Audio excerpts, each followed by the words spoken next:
from Department of Information Technology, Dr. SNS Rajalakshmi College of Arts and Science. I welcome you all for this video lecture in configuring the gateway, which comes under the subject routing and switching.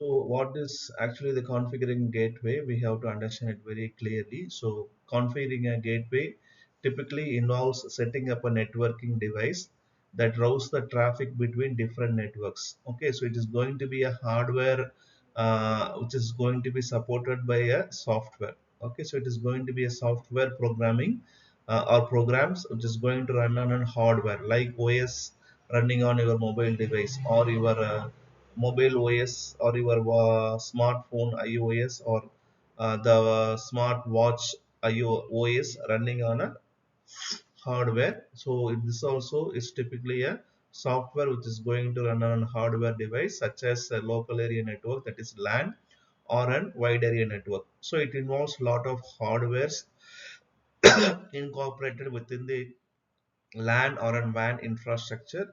So this is a implementation programming running on those hardware devices. So the steps for the installation, the steps for the working of the program varies from gateway to gateway program which is going to run.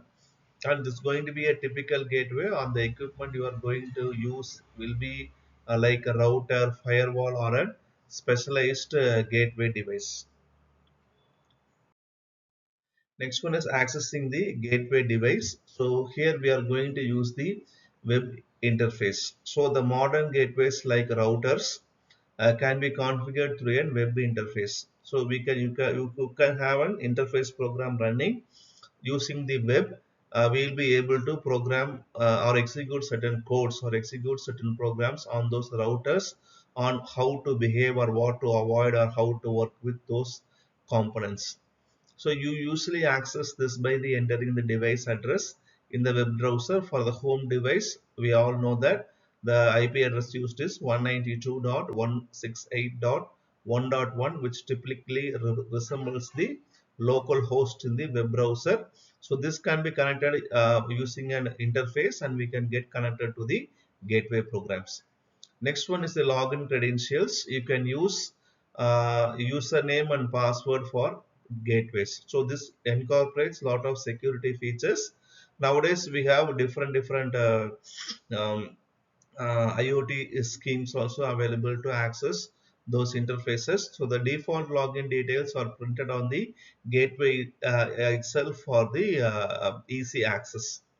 Next one is the command line interface. So using like how you perform on command line interface programming in an MS-DOS or any other Linux interfaces.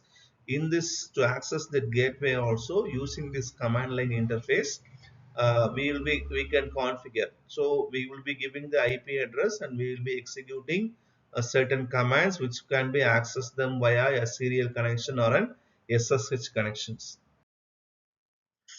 Next one is configuring firewall and security settings. So first incorporation is firewall rules. So we have to set up any necessary firewall rules to control the flow of traffic between the internal and external networks. So the firewall is going to stand in between the internal networks and the external networks, that is the local traffic and the external traffic. So whether it is going out or whether it is coming in, so what should be allowed and what should not be allowed can be done by using a framing and set of rules and regulations which is incorporated with the firewall. So this also can be configured.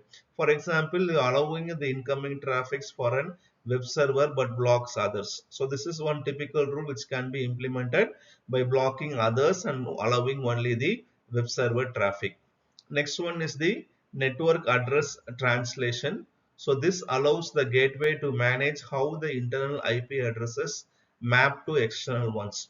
Okay, so here we are not exposing the original IP address. We are going to map with some more addresses so that it employs security and our network address remains not visible for the external users.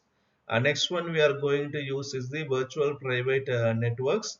So we can either use an normal NAT or else we can use an VPN.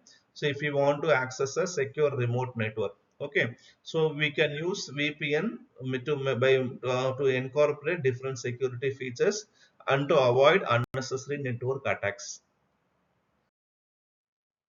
Next one is the setting up the DNS, domain name service. So to configure the domain name servers for name resolution, we have to use translations names like some website address to the actual IP address. So www.google.com to some other IP addresses like that. Any other domain naming services you can employ and you can perform the configuration processes. And either you can use your IS internet service providers DNS servers or the custom ones. So we have something called Google domain name service, or else we are having the open domain name servicing.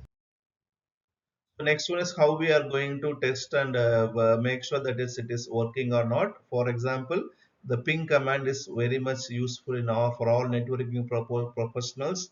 The ping command is very familiar. So from your device on your network to make sure that the internet connectivity is working properly, we can use this ping command so that to identify whether incoming and outgoing traffics are working properly in that particular network. Next one is the access try. So to try accessing the website or the network resources to ensure everything is working.